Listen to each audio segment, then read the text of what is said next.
وہ بھائی جو کبھی اماں کے بغیر ایک نوالا نہیں کھاتا تھا، اب مکمل طور پر اپنی بیوی کی باتوں میں آ چکا تھا۔ ایک رات میں نے بھابھی کو بھائی سے صاف لفظوں میں کہتے سنا کہ اسلم، مجھ سے اب اس بوڑھی عورت کی خدمتیں نہیں ہوتی۔ میں تمہاری بیوی بن کر اس گھر میں آئی تھی، تمہاری ماں کی نوکرانی بن کر نہیں۔ بھائی نے دبی آواز میں کچھ کہنے کی کوشش کی کہ شازیہ، وہ میری ماں ہے، لیکن بھابھی غصے سے چیخ پڑی، بس بہت ہو گیا، اب اس گھر میں یا تو میں رہوں گی یا تمہاری یہ بیمار ماں۔ آج تم فیصلہ کر لو، تمہیں بیوی چاہیے یا ماں؟ اس رات کے بعد ہمارے گھر کا سکون مکمل طور پر غارت ہو گیا۔ گھر میں روز جھگڑے ہونے لگے۔ بھائی جو کبھی اماں کا سایہ ہوا کرتا تھا، اب کام سے واپس آ کر سیدھا اپنے کمرے میں چلے جاتے اور اماں سے بات تک نہ کرتے۔ اماں سارا سارا دن اپنے کمرے میں تسبیح پر روتی رہتی، ان کی آنکھیں جیسے ویران ہو گئی تھی۔ گھر میں ایک عجیب سی وحشت ناک خاموشی چھا گئی تھی۔ بھائی کئی دنوں تک گہری سوچ میں ڈوبے رہے۔ ان کی یہ خاموشی کسی بڑے طوفان کا پیش خیمہ لگ رہی تھی۔ پھر وہ منحوس دن بھی آ گیا۔ میں اس دن کالج سے واپس آئی تو گھر کا دروازہ کھولتے ہی مجھے عجیب سی وحشت کا احساس ہوا۔ گھر میں مکمل سناٹا تھا، وہ سکون والا سناٹا نہیں، بلکہ وہ خاموشی جو کسی اپنے کے بچھڑ جانے پر طاری ہوتی ہے۔ میں نے اماں کو آواز دی مگر کوئی جواب نہ آیا۔ بھابھی کچن میں موجود تھی، ان کے چہرے پر ایک عجیب سی فاتحانہ مسکراہٹ تھی۔ میں نے ان سے پوچھا، بھابھی اماں کہاں ہیں؟ انہوں نے لاپرواہی سے کندھے اچکاتے ہوئے کہا، مجھے کیا پتا، اپنے کمرے میں ہوں گی، دیکھ لو۔ میں بھاگتی ہوئی اماں کے کمرے میں گئی مگر کمرہ خالی تھا۔ اماں کا بستر ٹھنڈا تھا، ان کی دوائیوں کی شیشیاں، ان کی اینک اور ان کی تسبیح، سب کچھ میز پر ویسے کا ویسا ہی پڑا تھا۔ میرا دل دھک سے رہ گیا اور میرے پیروں تلے جیسے زمین نکل گئی۔ میں بھاگ کر بھائی کے پاس گئی جو صحن میں سر جھکائے خاموشی سے بیٹھے تھے۔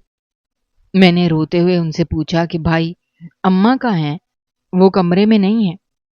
بھائی نے مجھ سے نظریں چراتے ہوئے کامتی آواز میں کہا، وہ سارا، وہ اماں اپنی پرانی سہیلی سکینہ خالہ کے گھر گئی ہیں کچھ دن رہنے کے لیے۔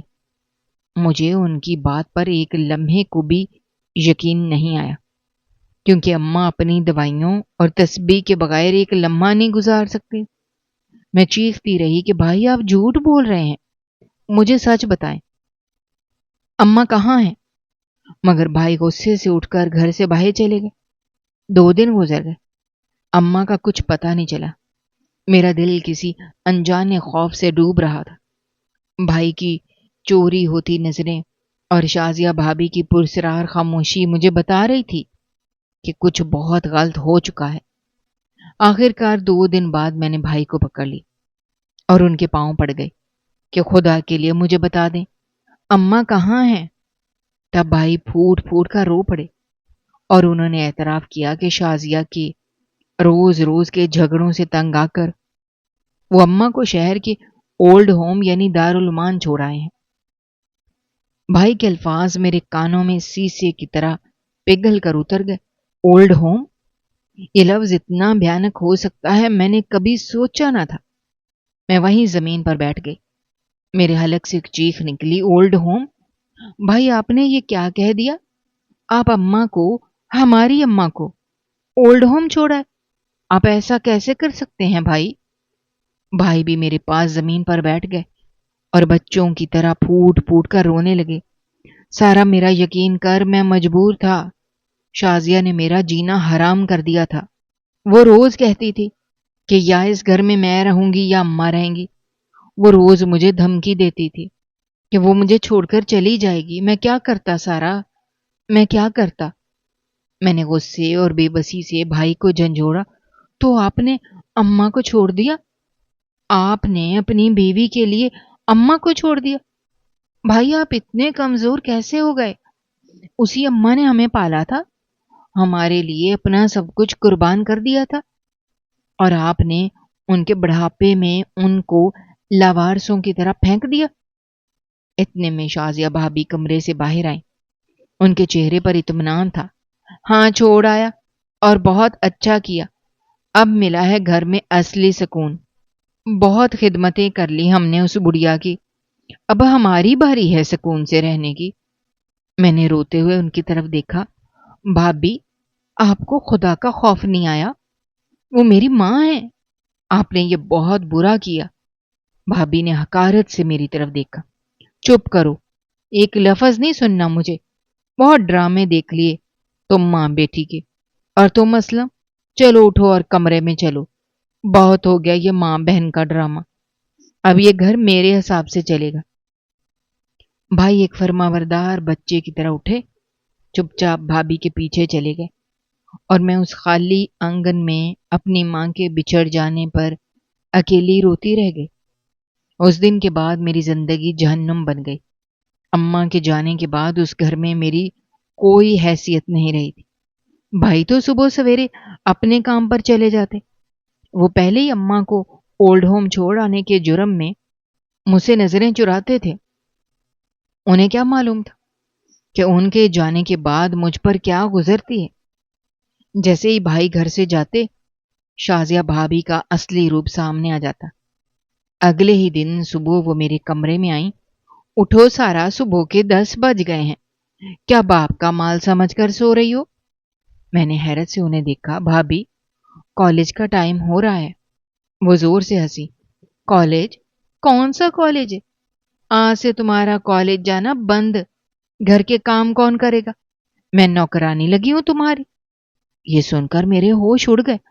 بھابی، میری پڑھائی، میرے امتحان۔ انہوں نے میری بات کاٹ دی۔ پڑھائی؟ پڑھ لکھ کر کیا کمشنر لگنا ہے تم نے؟ جاؤ پہلے سارے گھر کی صفائی کرو، پھر برتن دھو، اور ہاں، میرے اور اسلم کے سارے کپڑے بھی دھونے ہیں، جلدی کرو۔ میں نے روتے ہوئے کہا، بھابی، بھائی کو آنے دیں، میں انہیں سب بتاؤں گی۔ اس پر انہوں نے مجھے بازو سے پکڑا۔ بتائے گی تو بھائی کو؟ کیا بتائے گی؟ وہ تو پہلے ہی تمہاری ماں کو چھوڑ کر میرا بن چکا ہے، اور اگر تم نے شکایت کی بھی تو وہ میری بات مانے گا، تمہاری نہیں۔ اس دن کے بعد میرا معمول بن گیا۔ میں صبح سب سے پہلے اٹھتی، بھائی کے جانے کے بعد بھابی مجھ پر گدھوں کی طرح کام کا بوجھ ڈال دیتی۔ وہ سارا دن صوفے پر بیٹھ کر مجھے حکم دیتی، سارا ادھر آؤ، میرا سر دباؤ، بہت درد ہو رہا ہے، سارا میرے لیے لیمو پانی بنا کر لاؤ، جلدی، سارا یہ تم نے فرش ٹھیک سے صاف نہیں کیا، دوبارہ پوچھا لگاؤ۔ وہ مجھے رات کا بچا کچا باسی کھانا دیتی، جبکہ خود بھائی کے لیے اچھا پکاتی۔ میں سارا دن کام کرتی اور روتی رہتی، اور جیسے ہی بھائی کے آنے کا وقت ہوتا، بھابی کا رویہ ایک دم بدل جاتا۔ وہ فوراً میرے ہاتھ سے کام چھڑوا دیتی۔ جاؤ سارا، کمرے میں جا کر آرام کرو۔ بیچاری سارا دن اماں کو یاد کر کے اداس رہتی ہے۔ بھائی کے سامنے وہ مجھ سے اتنی محبت جتاتی کہ بھائی کو کبھی شک ہی نہیں گزرا کہ ان کی پیاری بیوی ان کی بہن کے ساتھ کیا سلوک کر رہی ہے۔ بھائی سمجھتے کہ میں شاید اماں کے جانے کے غم میں چپ چاپ اور اداس رہنے لگی ہوں۔ میں یہ ظلم برداشت کر رہی تھی، لیکن اماں سے ملنے کی تڑپ مجھے بے چین رکھتی تھی۔ میں چھپ چھپ کر پیسے جوڑ رہی تھی تاکہ کسی طرح اولڈ ہوم جا کر اماں کو ایک نظر دیکھ سکوں۔ ایک دن میں اپنے کالج کے پرانے بیگ میں پیسے چھپا رہی تھی کہ شازیہ بھابی اچانک کمرے میں آ گئی۔ انہوں نے مجھے پیسے چھپاتے دیکھ لیا۔ انہوں نے جھپٹ کر میرے ہاتھ سے وہ پیسے چھین لیے۔ اوہو، تو یہ چوری بھی شروع ہو گئی ہے گھر میں؟ کہاں لے جانے کی تیاری تھی یہ پیسے؟ میں نے ڈرتے ہوئے کہا، بھابی، یہ میرے پیسے ہیں، میں اماں سے ملنے جانا چاہتی ہوں۔ بس یہ سننا تھا کہ بھابی آگ بگولا ہو گئے۔ ملنے جانا تھا اپنی ماں سے تاکہ اسے بتا سکو کہ میں تم پر کتنا ظلم کرتی ہوں، تاکہ تم دونوں ماں بیٹی مل کر میرے خلاف کوئی نیا منصوبہ بنا سکو۔ میں رونے لگی، نہیں بھابی، خدا کے لیے مجھے جانے دیں، مجھے اماں کی بہت یاد آ رہی ہے۔ بس اسی لمحے شازیہ بھابی نے میری آنکھوں میں آنکھیں ڈال کر وہ زہریلی دھمکی دی جس نے میری روح فنا کر دی۔ سن سارا، آج کان کھول کر میری ایک بات سن لے۔ اگر تو نے آئندہ اسلم کے کان بھرنے کی کوشش کی یا مجھ سے چھپ کر اپنی اس بڑھیا ماں سے ملنے کا سوچا تو یاد رکھنا، انہوں نے میری آنکھوں میں آنکھیں ڈال کر کہا، یاد رکھنا محلے کے اس پاگل بہرام سے تیری شادی کروا دوں گی، وہی جو گلیوں میں ننگے پاؤں پھرتا ہے اور خود سے باتیں کرتا رہتا ہے۔ بہرام کا نام سن کر میری روح کانپ گئی۔ میں نے اسے کئی بار گلی میں دیکھا تھا۔ عجیب وحشتناک حلیہ، بکھرے بال، پھٹے پرانے کپڑے۔ وہ کبھی ہنستا، کبھی روتا، کبھی دیواروں سے باتیں کرتا تھا۔ بچے اسے دیکھ کر بھاگ جاتے تھے۔ بھابی نے میری آنکھوں میں خوف دیکھ لیا تھا۔ وہ مسکرائیں، ہاں وہی پاگل، لوگ اسے پتھر مارتے ہیں، اس کے حوالے کر دوں گی تجھے، وہ تجھے بھی اپنی طرح پاگل کر دے گا، پھر نہ تیری یہ پڑھائی رہے گی اور نہ اماں سے ملنے کے خواب۔ میں یہ دھمکی سن کر ٹوٹ گئی۔ میں ان کے پاؤں میں گر پڑی، نہیں بھابی، خدا کے لیے ایسا ظلم مت کریں، میں کچھ نہیں کہوں گی، میں آپ کا سارا کام کروں گی، میں اماں سے ملنے کا بھی نہیں کہوں گی، بس مجھے اس پاگل سے بچا لیں۔ وہ حقارت سے ہنسی، ہاں اب آئی نا لائن پر، یاد رکھنا میری یہ دھمکی، ایک غلطی اور تیری ڈولی سیدھا اس پاگل بہرام کے جھونپڑے میں اترے گی۔ اب چل اٹھ اور جا کر میرے کپڑے استری کر، اسلم کے آنے کا وقت ہو گیا ہے۔ بھابی کی دھمکی ایک زہریلے ناگ کی طرح میرے دل و دماغ پر پھن پھیلا کر بیٹھ گئی تھی۔ اب میں ان کی ہر بات پر بنا کوئی سوال کیے عمل کرتی۔ میں نے اپنی پڑھائی، اپنے خواب اور سب سے بڑھ کر اپنی ماں سے ملنے کی خواہش کو دل کے کسی کونے میں دفن کر دیا تھا۔ بھائی میری خاموشی کو اماں کا غم سمجھتے رہے اور شازیہ بھابی میرے اس خوف کا پورا فائدہ اٹھا رہی۔ وہ جان بوجھ کر مجھ سے زیادہ کام کرواتی، بھائی کے سامنے میری ذرا سی غلطی پر بھی مسکرا کر کہتی، کوئی بات نہیں سارا، بیچاری کا دھیان آج کل کہیں اور رہتا ہے، اور ان کا یہ طنزیہ جملہ مجھے اندر تک زخمی کر دیتا۔ میں بس چپ چاپ آنسو پی کر رہ جاتی، لیکن صبر کی بھی ایک حد ہوتی ہے۔ کئی مہینے گزر گئے تھے، میں نے اماں کی صورت تک نہیں دیکھی، ان کی یاد مجھے راتوں کو سونے نہیں دیتی۔ آخر کار میں نے فیصلہ کر لیا، میں اماں سے ملنے ضرور جاؤں گی، چاہے اس کی مجھے کوئی بھی قیمت چکانی پڑے۔ بھابی مجھے سبزی وغیرہ لانے کے لیے جو تھوڑے بہت پیسے دیتی، میں ان میں سے ایک ایک روپیہ بچا کر جوڑنے لگی۔ میں ایک وقت کا کھانا چھوڑ دیا تاکہ کچھ پیسے بچا سکوں۔ کئی ہفتوں کی اس مشقت کے بعد آخر کار میرے پاس اتنے پیسے جمع ہو گئے کہ میں اولڈ ہوم جانے اور آنے کا کرایہ پورا کر سکتی تھی۔ ایک دن دوپہر کو شازیہ بھابی کھانا کھا کر گہری نیند سو رہی تھی۔ میں نے اللہ کا نام لیا، چپکے سے برقع پہنا اور گھر سے نکل پڑی۔ میرا دل خوف سے بری طرح دھڑک رہا تھا۔ مجھے ڈر تھا کہ کہیں بھابی جاگ نہ جائے، لیکن اماں سے ملنے کی تڑپ اس خوف پر حاوی تھی۔ میں نے جلدی سے رکشہ لے کر اولڈ ہوم پہنچی۔ وہاں کا منظر دیکھ کر میرا کلیجہ منہ کو آ گیا۔ ایک بڑے سے ہال میں بہت سے بوڑھے لوگ اداس بیٹھے تھے۔ میری نظریں اماں کو ڈھونڈ رہی تھیں، پھر میں نے انہیں دیکھا۔ وہ ایک کونے میں کرسی پر بیٹھی خلاؤں میں گھور رہی تھی۔ میری اماں جو اس گھر کی رونق تھی، ان چند مہینوں میں جیسے وہ مزید بوڑھی اور کمزور ہو گئی تھی۔ ان کے چہرے پر وہ نور نہیں تھا۔ میں دوڑ کر ان کے پاس جانا چاہتی تھی، مگر وہاں کے عملے نے مجھے روک دیا۔ میں نے روتے ہوئے انہیں بتایا کہ میں ان کی بیٹی ہوں۔ بہت مشکل سے مجھے چند منٹ ملنے کی اجازت ملی۔ میں اماں کے قدموں میں گر گئی۔ اماں، اماں مجھے دیکھو، میں آ گئی ہوں۔ اماں نے مجھے دیکھا تو ان کی بجھی ہوئی آنکھوں میں ایک لمحے کو چمک آئی۔ میری بچی، تم آ گئی، کیسی ہو تم؟ اسلم کیسا ہے؟ میں ان کے سینے سے لگ کر پھوٹ پھوٹ کر رو پڑی۔ میں انہیں کچھ نہ بتا سکی کہ ان کے لاڈلے بیٹے نے ان کے جانے کے بعد میری کیا حالت کر دی۔ میں بس روتی رہی۔ وقت ختم ہو گیا تھا اور مجھے واپس جانا تھا۔ میں بھاری قدموں سے وہاں سے نکلی۔ راستے میں میرے آنسو تھم نہیں رہے تھے۔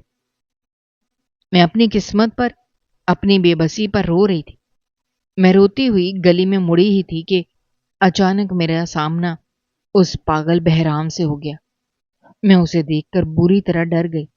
جلدی سے دیوار کے ساتھ ہو گئی تاکہ اس سے پہلے کہ وہ مجھے کچھ کہے میں بھاگ جاؤں۔ مگر وہ آج مجھے دیکھ کر نہ ہنسا، نہ اس نے کوئی عجیب حرکت کی۔ وہ بس راستے میں کھڑا مجھے دیکھتا رہا۔ اس کی آنکھوں میں ایک عجیب سی سنجیدگی تھی، ایک ایسی گہری اداسی جو پاگلوں کی آنکھوں میں نہیں ہوتی۔ میں اس کی اس نظر سے مزید سہم گئی اور وہاں سے دوڑ لگا دی۔ میں گھر پہنچی تو بھابھی ابھی تک سو رہی تھی۔ میں نے سکھ کا سانس لیا، چپکے سے اپنے کاموں میں لگ گئی۔ اس دن کے بعد میں مزید خاموش ہو گئی۔ اماں کی حالت نے مجھے توڑ کر رکھ دیا تھا اور بہرام کی ان عجیب نظروں نے مجھے خوفزدہ کر دیا تھا۔ مجھے لگا جیسے وہ میرے بارے میں سب جانتا ہو۔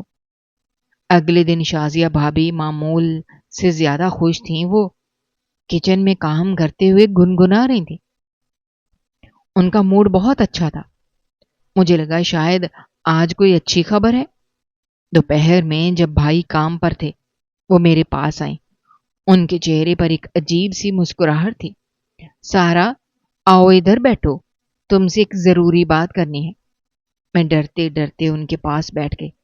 انہوں نے کہا، سارا، تمہارے لیے ایک بہت اچھا رشتہ آیا ہے۔ میں تو کہتی ہوں تم ہاں کر دو، تمہاری بھی زندگی بن جائے گی۔ ایک لمحے کے لیے میرے دل میں امید کی ننھی سی کرن جاگی۔ شاید اللہ نے میری سن لی تھی، شاید اس جہنم سے نکلنے کا کوئی راستہ بن رہا تھا۔ میں نے لرزتی آواز میں پوچھا، بھابھی کس کا رشتہ آیا ہے؟ شازیہ بھابھی نے ایک زوردار کہکا لگایا۔ ارے تم تو شرما گئی، رشتہ اسی کا آیا ہے جس کا تمہیں کب سے انتظار تھا۔ وہی تمہارا چاہنے والا پاگل بہرام کا رشتہ آیا ہے۔ یہ سننا تھا کہ میرے پیروں تلے زمین نکل گئی۔ میرا سر چکرا گیا۔ میں چیخ پڑی، نہیں بھابھی، یہ آپ کیا کہہ رہی ہیں؟ یہ نہیں ہو سکتا۔ میں مر جاؤں گی لیکن اس پاگل سے شادی نہیں کروں گی۔ میں نے صاف انکار کر دیا۔ میں ابھی رو رہی تھی اور بھابھی کو واسطے دے رہی تھی۔ اسی وقت بھائی کے گھر آنے کا وقت ہو گیا۔ جیسے ہی بھائی نے دروازے سے قدم اندر رکھا، شازیہ بھابھی نے ایک دم آسمان سر پر اٹھا لیا۔ وہ اونچی آواز میں رونا پیٹنا شروع ہو گئی۔ ہائے میں لٹ گئی، برباد ہو گئی۔ اسلم دیکھو تمہاری بہن کے کرتوت، میں تو اس کا بھلا سوچ رہی تھی۔ اس کا رشتہ آیا تھا، میں نے سوچا چلو اس کی شادی کر دوں، مگر یہ تو انکار کر رہی ہے۔ بھائی نے حیرت سے پوچھا، انکار کیوں کر رہی ہے؟ تب بھابھی نے اپنا اصل پتہ پھینکا۔ وہ چیخ کر بولی، ضرور اس کا کہیں چکر چل رہا ہے۔ میں نے خود اسے اس دن کسی غیر مرد سے بات کرتے دیکھا تھا۔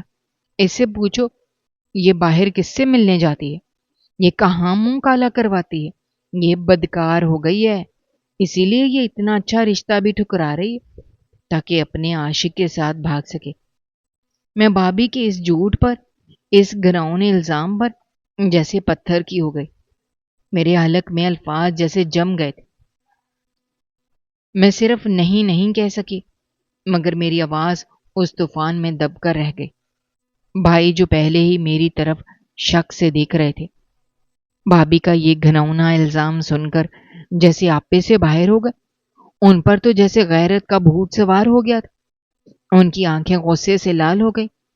انہوں نے میری طرف دیکھا۔ سارا، کیا یہ سچ ہے جو تمہاری بھابھی کہہ رہی ہے؟ میں نے روتے ہوئے کہا، نہیں بھائی، خدا کی قسم یہ جھوٹ ہے، یہ سراسر الزام ہے، میں نے کوئی گناہ نہیں کیا۔ بھابھی آپ سے جھوٹ بول رہی ہیں۔ مگر شازیہ بھابھی فوراً چیخ پڑی، دیکھا اسلم کیسے جھوٹ بول رہی ہے، میں نے اپنی آنکھوں سے دیکھا تھا اسے۔ یہ اب ہمارے خاندان کی عزت خاک میں ملائے گی۔ بھائی نے میری ایک نہ سنی۔ ان پر بیوی کی باتوں کا مکمل قبضہ تھا۔ انہوں نے زور سے اپنا ہاتھ دیوار پر مارا۔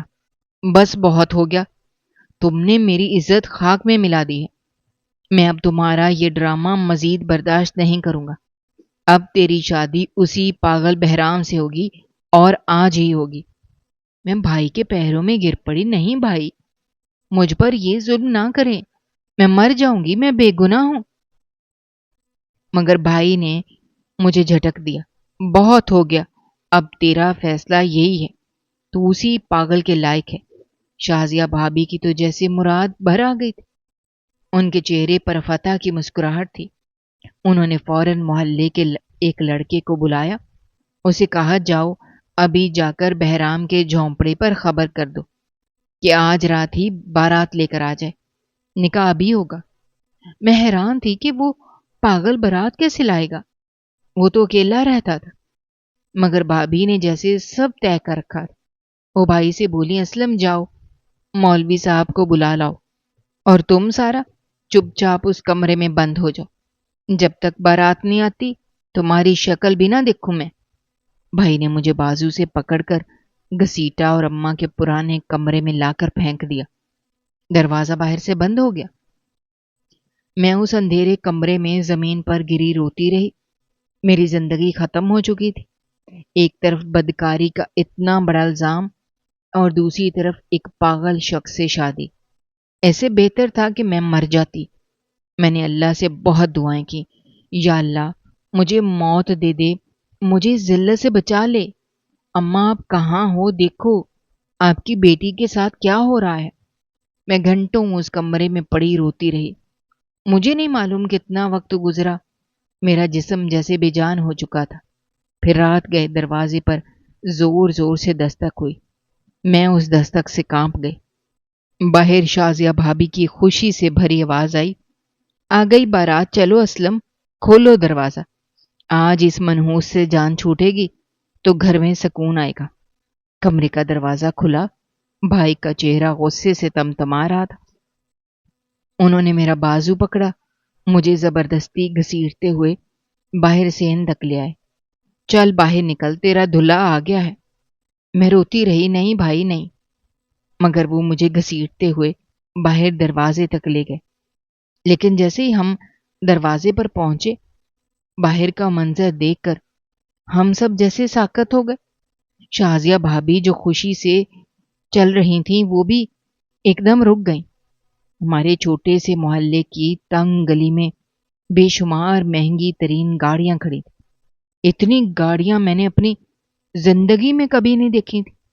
پولیس کی گاڑیوں کی نیلی بتیاں جل بجھ رہی تھیں، اور ان مہنگی گاڑیوں کی روشنیوں میں سے ہماری گلی دن کی طرح روشن ہو رہی تھی۔ ہر طرف سوٹ بوٹ پہنے گارڈز کھڑے تھے۔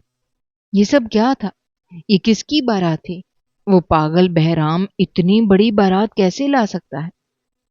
شازیہ اور بھائی بھی حیرانی اور خوف کے ملے جلے تاثرات سے یہ سب دیکھ رہے تھے کہ آخر یہ ہو کیا رہا ہے۔ ہم تینوں، میں، بھائی اور شازیہ بھابی، اپنے گھر کے دروازے پر بت بنے کھڑے تھے۔ ہماری گلی جو ہمیشہ اندھیرے میں ڈوبی رہتی تھی، آج انگنت گاڑیوں کی تیز روشنیوں سے نہا رہی تھی۔ پولیس کی گاڑیوں کی نیلی بتیاں ایک عجیب سا خوف طاری کر رہی تھیں۔ بھائی کا غصہ اب حیرت اور خوف میں بدل چکا تھا۔ شازیہ بھابی کا چہرہ جو کچھ دیر پہلے فتح کی خوشی سے چمک رہا تھا، اب پیلا پڑ گیا تھا۔ وہ بھائی کے پیچھے چھپنے کی کوشش کر رہی تھی۔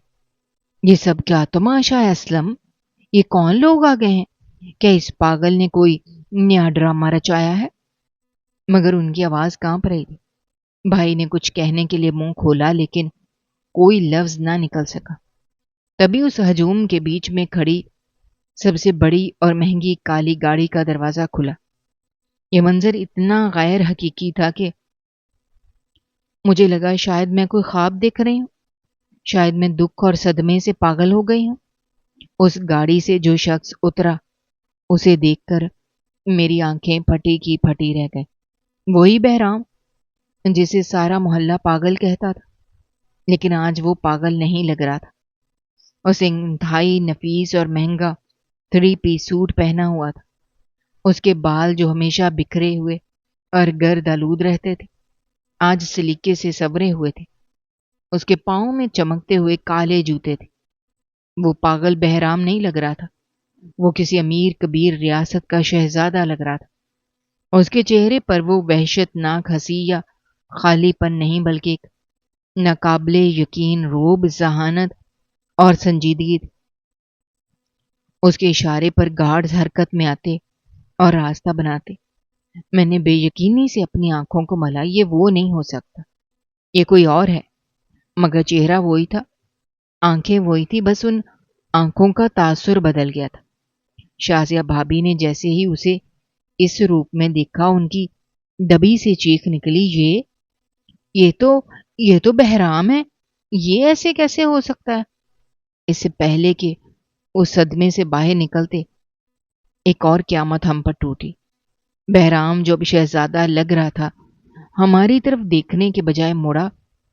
اس نے اپنے ساتھ کھڑی دوسری بڑی گاڑی کا پچھلا دروازہ خود بڑے احترام سے کھولا۔ اس کا یہ انداز کسی بہت معزز ہستی کے لیے تھا۔ اور پھر اس گاڑی سے جو وجود برآمد ہوا اسے دیکھ کر میرا دل جسے ایک لمحے کے لیے دھڑکنا بھول گیا۔ میری اماں، وہ میری اماں تھیں۔ میں بے اختیار چیخنا چاہا، اماں، مگر میری آواز حلق میں گھٹ گئی۔ یہ میری وہی اماں تھیں جنہیں میں نے آخری بار اولڈ ہوم کی بوسیدہ کرسی پر بجھی آنکھوں اور میلے کپڑوں میں دیکھا، مگر وہ آج ایسی نہیں لگ رہی تھی۔ انہوں نے صاف ستھرے سفید اور بہت اچھے کپڑے پہنے ہوئے تھے، ان کے بالوں میں تیل لگا تھا، ان کے چہرے پر بڑھاپے کی کمزوری کے باوجود ایک ایسا سکون اور اطمینان تھا جو میں نے مہینوں سے نہیں دیکھا تھا۔ وہ اب لاوارث نہیں لگ رہی تھی، وہ کسی کی معزز مہمان لگ رہی تھی۔ میری آنکھوں سے آنسوؤں کی لڑی بہہ نکلی۔ یہ خوشی کے آنسو تھے، حیرت کے تھے یا شکر کے، مجھے نہیں معلوم۔ میں بس انہیں دیکھے جا رہی تھی۔ بھائی بھی جیسے پتھر کے ہو گئے تھے۔ وہ اپنی اس ماں کو دیکھ رہے تھے جسے انہوں نے خود دھکے دے کر اپنی زندگی سے نکال دیا تھا، اور آج وہ اس شان سے ان کے دروازے پر کھڑی تھی۔ بہرام نے میری ماں کا ہاتھ بڑے ادب سے تھاما، جیسے کوئی اپنی ماں کا ہاتھ تھامتا ہے۔ انہیں سہارا دے کر آہستہ آہستہ ہماری طرف بڑھا۔ گارڈز نے ان کے لیے راستہ صاف کر دیا۔ وہ چلتے ہوئے سیدھا ہمارے سامنے آ کر رکے۔ میری اماں کی نظریں مجھ پر پڑی، ان کی آنکھوں میں ایک تڑپ سی ابھری، مگر وہ خاموش رہیں۔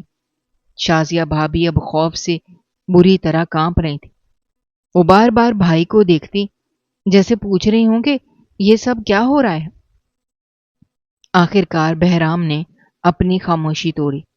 اس کی آواز پاگلوں جیسی نہیں، اس کی آواز بھاری، روبدار اور حکم چلانے والی تھی۔ اس نے اپنی تیز اور ذہین نظریں سیدھا میرے بھائی اسلم پر گاڑ دیں۔ وہی بھائی جو کچھ دیر پہلے مجھ پر شیر بن رہا تھا، اب ایک بھیگے ہوئے چوہے کی طرح سر جھکائے کھڑا تھا۔ بہرام نے سرد لہجے میں کہا، مجھے پہچانا تم نے؟ میں بہرام ہوں، وہی جسے تم اور تمہاری بیوی اور یہ پورا محلہ پاگل بہرام کہتے تھے، وہی جسے تم لوگوں نے اپنی بہن کی زندگی برباد کرنے کے لیے چنا تھا۔ پھر اس نے ایک لمحے کا وقفہ دیا اور اگلا جملہ اس نے کسی دھماکے کی طرح ہم پر گرایا۔ میں بہرام ہوں، اس شہر کا کمشنر۔ یہ سننا تھا کہ شازیہ بھابی کے پاؤں لڑکھڑا گئے۔ اگر بھائی انہیں سہارا نہ دیتے تو وہ وہیں گر جاتی۔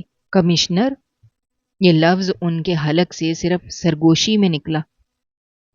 بھائی کا رنگ اڑ چکا تھا، ان کے ماتھے پر پسینے کے قطرے نمودار ہو گئے تھے۔ وہ یقین ہی نہیں کر پا رہے تھے کہ جس شخص کو وہ پاگل سمجھ کر اپنی بہن بیاہ رہے تھے وہ کوئی اور نہیں بلکہ اس شہر کا سب سے بڑا افسر کمشنر بہرام تھا۔ شازیہ بھابی کی آنکھیں خوف سے ابل پڑی، ان کا پورا وجود کسی سوکھے پتے کی طرح کانپ رہا تھا۔ کمشنر، یہ لفظ ان کے دماغ میں ہتھوڑوں کی طرح برس رہا تھا۔ وہ بار بار نفی میں سر ہلا رہے تھے، جیسے اس حقیقت کو جھٹلانا چاہتی ہوں۔ نہیں نہیں، یہ نہیں ہو سکتا، یہ کوئی ڈرامہ ہے، یہ پاگل ہمیں بے وقوف بنا رہا ہے۔ مگر ان کے ارد گرد کھڑے پولیس اہلکار اور سرکاری گاڑیاں اس تلخ سچائی کا منہ بولتا ثبوت تھے۔ بھائی اسلم کا حال ان سے بھی برا تھا، وہ جو کچھ دیر پہلے غیرت کے نام پر مجھے مارنے کو تیار تھے، اب شرمندگی، خوف اور بے یقینی کے ملبے تلے دبے کھڑے تھے۔ ان کا رنگ زرد پڑ چکا تھا اور وہ زمین کو گھور رہے تھے، جیسے ان میں اتنی ہمت ہی نہ تھی کہ وہ کمشنر بہرام یا اپنی ماں کی طرف آنکھ اٹھا کر دیکھ سکے۔ میں بھی حیرت کے سمندر میں غوطے کھا رہی تھی۔ وہ شخص، وہ پاگل بہرام جسے میں نے گلیوں میں بھٹکتے ہوئے دیواروں سے باتیں کرتے دیکھا تھا، وہ اس شہر کا کمشنر تھا۔ یہ سب میری سمجھ سے باہر تھا۔ اماں نے میرا یہ حال دیکھا تو انہوں نے بہرام کے سارے قدم آگے بڑھایا۔ ان کی آنکھوں سے آنسو تھے۔ سارا میری بچی، ان کی آواز سن کر میرے ضبط کے سارے بندھن ٹوٹ گئے۔ میں ان کی طرف دوڑنا چاہتی تھی، مگر میرے قدم جیسے زمین نے جکڑ لیے تھے۔ کمشنر بہرام نے اس گہری خاموشی کو توڑا۔ ان کی آواز اب بھی اتنی ہی سرد اور روبدار تھی۔ ہاں کمشنر، میں جانتا ہوں تم لوگوں کو یقین نہیں آ رہا ہوگا، خاص طور پر تمہیں شازیہ بی بی، جو مجھے اپنی نند کے لیے سب سے بہترین رشتہ سمجھتی تھی۔ شازیہ بھابی نے ایک سسکی بھری مگر ان کے حلق سے آواز نہ نکلی۔ بہرام نے بھائی اسلم کی طرف دیکھا۔ تم سوچ رہے ہوگے کہ میں پاگل بن کر کیوں گھوم رہا تھا، ہے نا؟ اسلم نے بمشکل اپنا تھوک نگلا۔ بہرام نے بات جاری رکھی۔ میں اس شہر میں موجود ایک بہت بڑے مافیا کے خلاف ایک انڈر کور آپریشن کر رہا تھا۔ یہ لوگ انسانی اسمگلنگ اور منشیات کا کالا دھندا کرتے تھے اور ان کی جڑیں بہت گہری تھیں۔ ان تک پہنچنے کا واحد راستہ یہی تھا کہ میں اپنی شناخت چھپا کر ان کے بیچ گھل مل جاؤں۔ اس لیے پچھلے کئی مہینوں سے میں نے یہ پاگل بہرام کا روپ دھارا ہوا تھا۔ میں اس جھونپڑی میں رہتا تھا تاکہ کسی کو مجھ پر شک نہ ہو۔ میں دن رات ان مجرموں پر نظر رکھے ہوئے تھا۔ میرا مشن تقریباً مکمل ہو چکا تھا، مگر اس دوران میری نظر اس شہر کے ایک اور گھنونے چہرے پر پڑی، اور وہ چہرہ تم لوگوں کا تھا، خاص طور پر تمہارا شازیہ بی بی۔ شازیہ بھابی نے خوف سے آنکھیں بند کر لی۔ بہرام نے میری طرف دیکھا۔ ان کی آنکھوں میں ایک لمحے کو نرمی آئی، مگر اکثر گلی میں گھومتا تھا اور میں اس لڑکی کو، سارا کو، کئی بار روتے ہوئے دیکھا تھا۔ میں نے اسے گھر کا کام کرتے اور کبھی کبھار تمہارے تانے سنتے بھی دیکھا، جب تم سمجھتی تھی کہ کوئی نہیں سن رہا۔ شازیہ بھابی نے فوراً کہا، نہیں صاحب، یہ جھوٹ ہے، میں نے کبھی کچھ نہیں کہا، میں تو اسے اپنی بہن سمجھتی ہوں۔ بہرام ہنسا، ایک زہریلی ہنسی۔ چپ رہو، ایک لفظ مت بولو، میں نے سب اپنی آنکھوں سے دیکھا ہے اور اپنے کانوں سے سنا ہے، لیکن میں اس وقت مجبور تھا، میں اپنا مشن خطرے میں نہیں ڈال سکتا تھا، اس لیے میں خاموش رہا۔ مگر میں نے تم لوگوں پر نظر رکھنی شروع کر دی۔ پھر ایک دن میرے ایک مخبر نے مجھے اطلاع دی کہ تم، اسلم، اپنی بوڑھی ماں کو اولڈ ہوم چھوڑ آئے ہو۔ مجھے یہ سن کر بہت افسوس ہوا، مگر یہ تمہارا ذاتی معاملہ تھا، میں پھر بھی کچھ نہیں کر سکتا تھا۔ لیکن میرا دل بے چین تھا۔ میں نے سوچا کہ ایک بار جا کر ان اماں جی سے ملنا چاہیے جنہیں ان کے بیٹے نے گھر سے نکال دیا تھا۔ میں اپنے اسی پاگل حلیے میں اولڈ ہوم گیا۔ وہاں کے عملے نے مجھے پاگل سمجھ کر دھکے دینے کی کوشش کی، مگر میں نے انہیں اپنی اصلیت بتائے بغیر کچھ پیسے دیے اور کہا میں صرف دور سے ان اماں جی کو دیکھنا چاہتا۔ وہ مان گئے۔ میں نے انہیں وہاں دیکھا، تمہاری ماں کو اسلم۔ وہ ایک کونے میں ٹوٹی ہوئی بیٹھی تھی، ان کی آنکھیں دروازے پر لگی تھی۔ شاید انہیں اب بھی امید تھی کہ تم انہیں لینے آؤ گے۔ میں نے ان کی یہ حالت دیکھی تو مجھ سے رہا نہ گیا. میں نے ان کے پاس جا کر بیٹھ گیا. اماں جی کیا ہوا؟ آپ یہاں کیوں ہیں؟ پہلے تو وہ مجھ جیسے پاگل ہولیے والے شخص سے ڈر گئے، مگر پھر شاید میری آنکھوں میں انہیں سچائی نظر آئی. وہ پھوٹ پھوٹ کر رو پڑی. انہوں نے مجھے اپنا بیٹا سمجھ کر سب کچھ بتا دیا. انہوں نے بتایا کہ ان کا بیٹا بہت اچھا تھا، مگر ان کی بہو شازیہ نے اس کے کان بھر دیے. اس نے اسے مجبور کر دیا کہ وہ مجھے یہاں پھینک جائے. اماں رو رہی تھیں اور کہہ رہی تھی میرا بیٹا برا نہیں ہے، وہ مجبور ہے، بس میری بہو کو اللہ ہدایت دے. یہ سن کر مجھے تم پر بہت غصہ آیا اسلم، مگر میں پھر بھی خاموش رہا. یہاں تک تو ٹھیک تھا.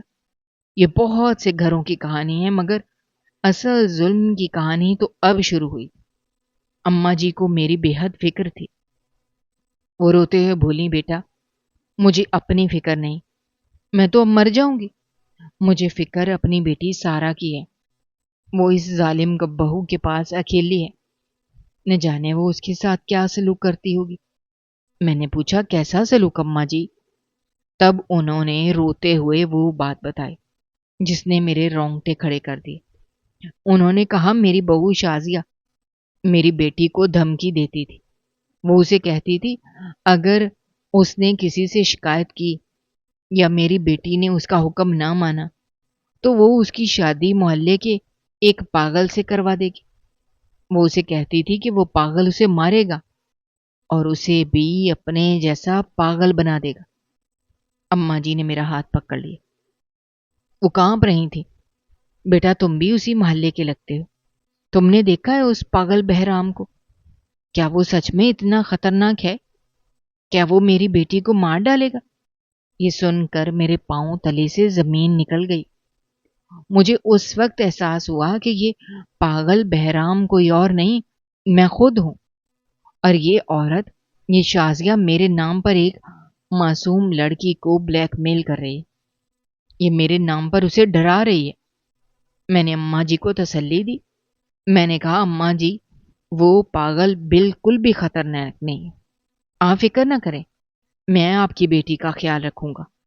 میں اس دن وہاں سے واپس آ گیا.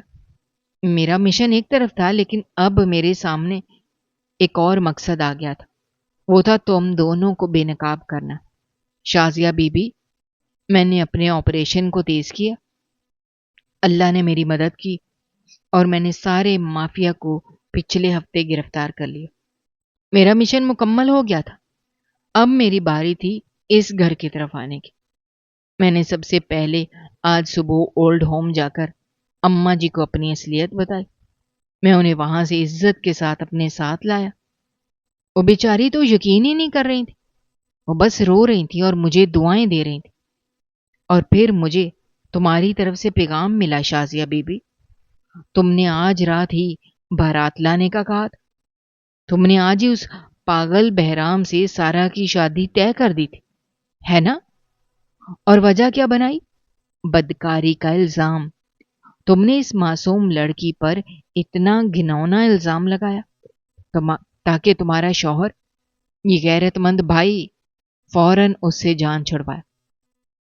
تم نے سوچا پاگل سے شادی ہو جائے گی، نہ یہ کسی کو کچھ بتا سکے گی اور نہ کوئی اس کی بات کا یقین کرے گا، اور تمہارا راستہ ہمیشہ کے لیے صاف ہو جائے گا.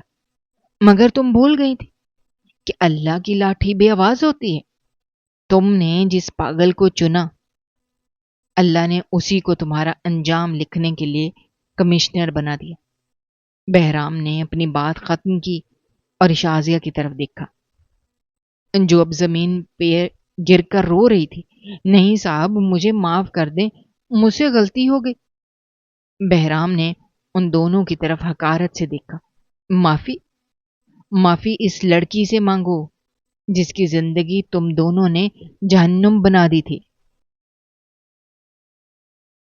اور اس ماں سے مانگو جسے تم نے لاوارث چھوڑ دیا تھا. بہرام نے اپنی بات ختم کی تو شازیہ بھابھی کی حالت دیکھنے والی تھی. وہ زمین پر گر کر ہاتھ جوڑ چکی تھی. صاحب مجھے معاف کر دیں، مجھ سے بہت بڑی غلطی ہو گئی، میں شیطان کے بہکاوے میں آ گئی تھی، مجھ سے گناہ ہو گیا، مجھے پولیس کے حوالے نہ کریں، میری عزت خاک میں مل جائے گی۔ بھائی اسلم بھی ہاتھ جوڑ کر آگے بڑھے۔ صاحب، مجھے کچھ نہیں معلوم تھا، میں اندھا ہو گیا تھا، مجھے لگا میری بہن نے واقعی کو غلطی کی ہے، مجھے معاف کر دیں، میں ابھی اماں کو گھر لے کر آتا ہوں، میں سارا کا بھی خیال رکھوں گا۔ بہرام نے ان دونوں کی طرف سرد مہری سے دیکھا۔ معافی؟ اتنی آسانی سے؟ تم نے اسلم اپنی ماں کو گھر سے نکالتے وقت ایک بار نہیں سوچا؟ اور تم شازیہ، تم نے اس معصوم لڑکی کی زندگی عذاب بنا دی، اور آج تم نے اس پر بدکاری کا جھوٹا الزام لگا دیا، صرف اس لیے کہ تم اسے جان چھڑانا چاہتی تھی۔ تم جانتی ہو جھوٹا الزام لگانا کتنا بڑا گناہ ہے؟ بہرام کی آواز میں اتنی ہیبت تھی کہ شازیہ بھابھی کی رہی صحیح ہمت بھی جواب دے گئی۔ انہیں لگا کہ اب وہ قانون کی گرفت سے نہیں بچ سکتی۔ وہ پھوٹ پھوٹ کر رو پڑی اور سب کچھ اگل دیا۔ ہاں صاحب، مجھ سے گناہ ہوا ہے، میں نے ہی اسلم کے کان بھرے تھے کہ اماں جی کو اولڈ ہوم چھوڑ آئیں۔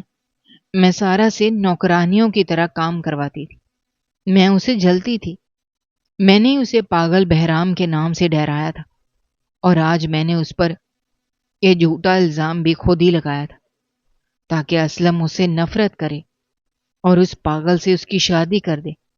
میں نے سوچا پاگل سے شادی ہو جائے گی تو اس کی بات کا کوئی یقین نہیں کرے گا۔ مجھے معاف کر دیں صاحب، مجھ سے بھول ہو گئی۔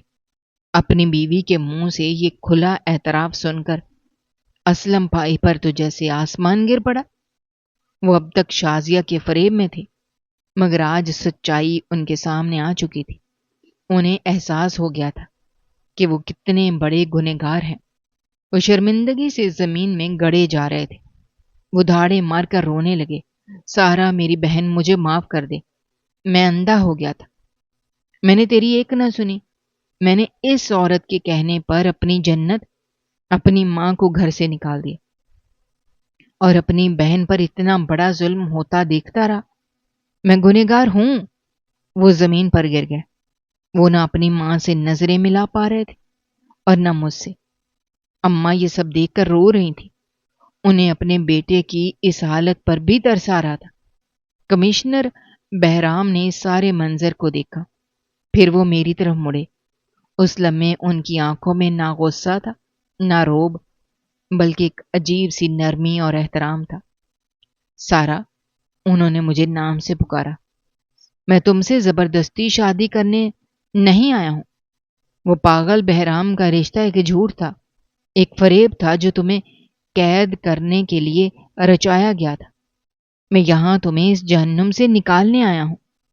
میں تمہاری اور تمہاری ماں کی نیکی اور صبر کا گواہ ہوں۔ جس طرح تم نے ظلم سہا اور پھر بھی اپنی زبان بند رکھی، اور جس طرح اماں جی نے گھر سے نکالے جانے کے بعد بھی بیٹے کو بددعا نہیں دی، اس نے مجھے بہت متاثر کیا۔ میں چاہتا ہوں، تمہارے اپنوں نے تمہیں بہت دکھ دیے، مگر میں تمہیں اور تمہاری ماں کو ایک باعزت زندگی دینا چاہتا ہوں۔ میں تمہیں اس جہنم سے نکال کر عزت سے اپنے گھر لے جانا چاہتا ہوں۔ انہوں نے ایک لمحے کے لیے توقف کیا۔ اگر تم چاہو اور اگر اماں جی اجازت دیں تو میں تمہیں اور تمہاری ماں کو عزت سے اپنی بیوی بنا کر اور ماں بنا کر اس گھر میں رکھنا چاہتا ہوں۔ میں تمہیں وہ مقام دینا چاہتا ہوں جس کی تم حقدار ہو۔ میں نے بے یقینی سے ان کی طرف دیکھا۔ میرے کانوں کو یقین نہیں آ رہا تھا، کیا وہ پاگل بہرام جس کے نام سے میری روح کانپتی تھی، اور کہاں یہ نیک دل روبدار کمشنر جو مجھے عزت بخش رہا تھا؟ میری آنکھوں سے آنسو بہہ رہے تھے۔ میں نے مڑ کر اماں کی طرف دیکھا۔ اماں بھی رو رہی تھی، مگر ان کی آنکھوں میں اب دکھ نہیں بلکہ سکون اور خوشی کی آنسو تھے۔ انہوں نے میرے سر پر ہاتھ رکھا اور آہستہ سے مسکرا دی، جیسے کہہ رہی ہوں کہ اللہ نے ہماری سن لی۔ میں نے کانپتی ہوئی آواز میں آنسوؤں کے درمیان آہستہ سے ہاں کہہ دی۔ بھائی اور بھابھی وہیں زمین پر بیٹھے ہمارا یہ بدلتا نصیب دیکھ رہے تھے۔ شازیہ بھابھی تو جیسے صدمے سے بے ہوش ہونے والی تھی اور بھائی شرم سے مرے جا رہے تھے۔ بہرام نے اماں کو سہارا دیا اور مجھ سے کہا، چلو سارا، یہ گھر اب تمہارے رہنے کے لائق نہیں رہا۔ اماں نے میرا ہاتھ تھاما اور ہم اس گھر سے باہر نکل آئے، اس جہنم سے جہاں میں نے اپنی زندگی کے بدترین دن گزارے تھے۔ گاڑی میں بیٹھتے ہوئے میں نے مڑ کر آخری بار اسلم بھائی کی طرف دیکھا۔ وہ اسی طرح سر جھکائے رو رہے تھے۔ میرا دل ان کے لیے تڑپا، مگر پھر مجھے اماں کا چہرہ اور بھابھی کے ظلم یاد آ گئے۔ میں نے آنکھیں بند کر لی۔ اللہ کے گھر دیر ہے، اندھیر نہیں۔ نیکی اور صبر کا پھل ہمیشہ میٹھا ہوتا ہے۔ بے شک انسان پر کتنی ہی مشکلیں کیوں نہ آ جائیں، اسے کبھی صبر کا دامن نہیں چھوڑنا چاہیے۔ اللہ مظلوم کی مدد کے لیے ایسے غائب سے وسیلے پیدا کرتا ہے کہ انسان کی عقل دنگ رہ جاتی ہے۔ دوستو، ہماری آج کی یہ کہانی آپ کو کیسی لگی؟ کامنٹ باکس میں اپنی رائے کا اظہار کرنا مت بھولیے گا، اور اگر آپ ہمارے چینل پر نئے ہیں تو ہمارے چینل کو سبسکرائب کرنا بھی مت بھولیے گا۔ شکریہ۔ اللہ حافظ۔